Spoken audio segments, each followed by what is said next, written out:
Have you ever tried to move on from someone, but somehow they still lived inside your mind?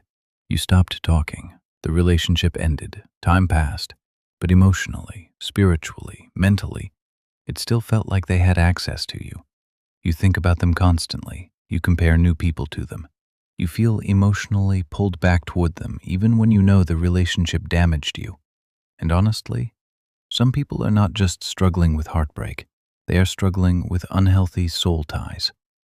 Because not every emotional connection is harmless spiritually. Some attachments leave deep spiritual fingerprints on your life, and if they are not handled carefully, they can quietly affect your peace, your identity, your discernment, and even your relationship with God.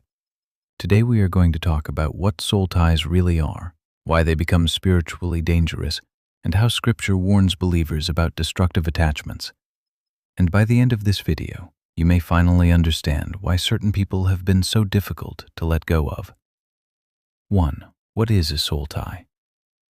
Let's start here. The phrase soul tie is not directly written in the Bible, but the principle absolutely exists throughout Scripture. A soul tie is a deep emotional, mental, or spiritual attachment between two people. And some connections become so intense, they continue influencing your emotions and behavior long after the relationship ends. 1 Corinthians 6:16 says, "Do you not know that he who unites himself with a prostitute is one with her in body?" Then Paul says something powerful. The two will become one flesh. Notice that carefully. God designed human connection to affect people deeply, especially emotionally and physically. This is why certain relationships feel impossible to forget, because intimacy creates attachment, and attachment affects the soul. Now, not all soul ties are evil. David and Jonathan had a healthy soul connection built on loyalty and godly friendship. But unhealthy soul ties become dangerous when they pull you away from peace, wisdom, or God Himself. 2. Why toxic soul ties feel addictive. This is where many people become trapped emotionally. Toxic soul ties often feel addictive. Even when the relationship hurts you, even when you know it is unhealthy, you keep returning emotionally. Why? Because unhealthy attachment creates emotional dependency. The highs feel intense, the lows feel devastating, and eventually your emotions become attached to chaos itself. Proverbs 14:12 says, "There is a way that appears to be right, but in the end, it leads to death." Some relationships feel powerful emotionally, while quietly destroying you spiritually.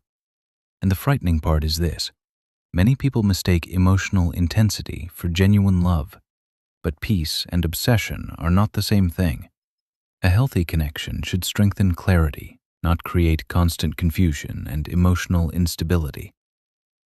3. Some people leave spiritual damage behind. Have you ever noticed how certain relationships change people completely? Their confidence disappears, their peace weakens, their relationship with God becomes inconsistent, because some attachments leave spiritual damage behind. 1 Corinthians 15:33 says, "Do not be misled. Bad company corrupts good character." Notice, Scripture does not say might corrupt. It says will corrupt.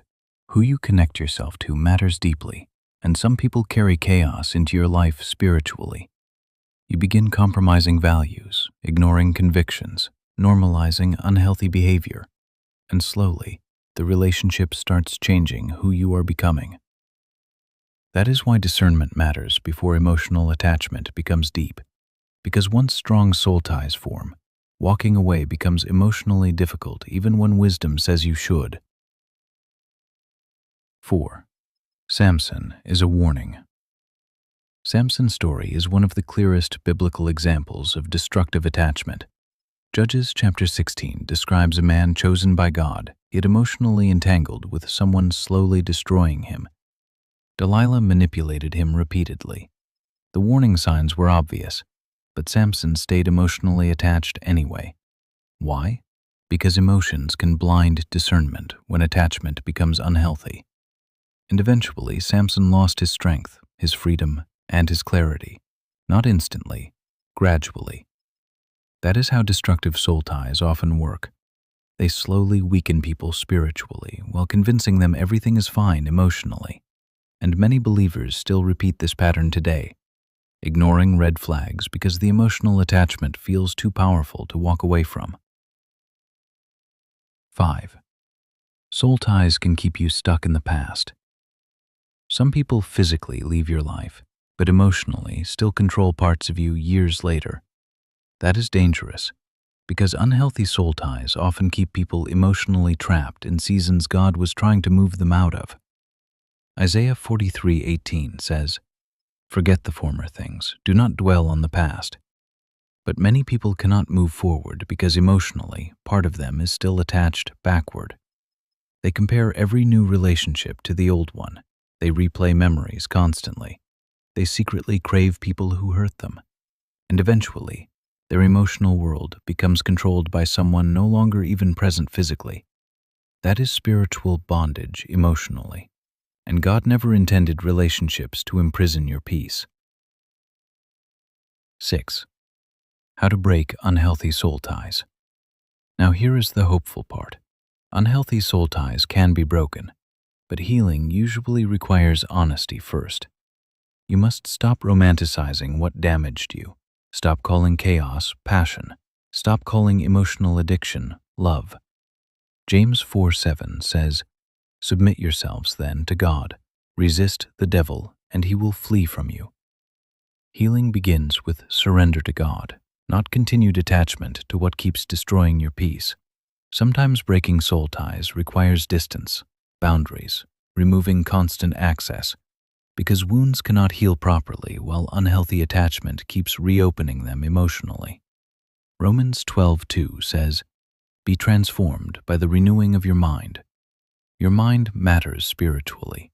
What you dwell on, replay emotionally, and remain attached to shapes your future deeply. So if someone still has emotional control over your peace long after the relationship ended, pay attention, because not every attachment is healthy spiritually. Some people enter your life and leave wounds deeper than emotions alone. And maybe that is why God warns believers repeatedly about guarding the heart. Proverbs 4:23 says, "Above all else, guard your heart, for everything you do flows from it." Above all else, because who you attach yourself to emotionally can shape your peace, your discernment, and your spiritual direction for years. So ask yourself honestly today, am I holding on to someone God has been trying to free me from? And if this message spoke directly to your situation, drop a comment saying, "God, help me let go of what is no longer healthy for my soul." Because sometimes freedom begins with finally releasing what has been quietly draining your spirit all along.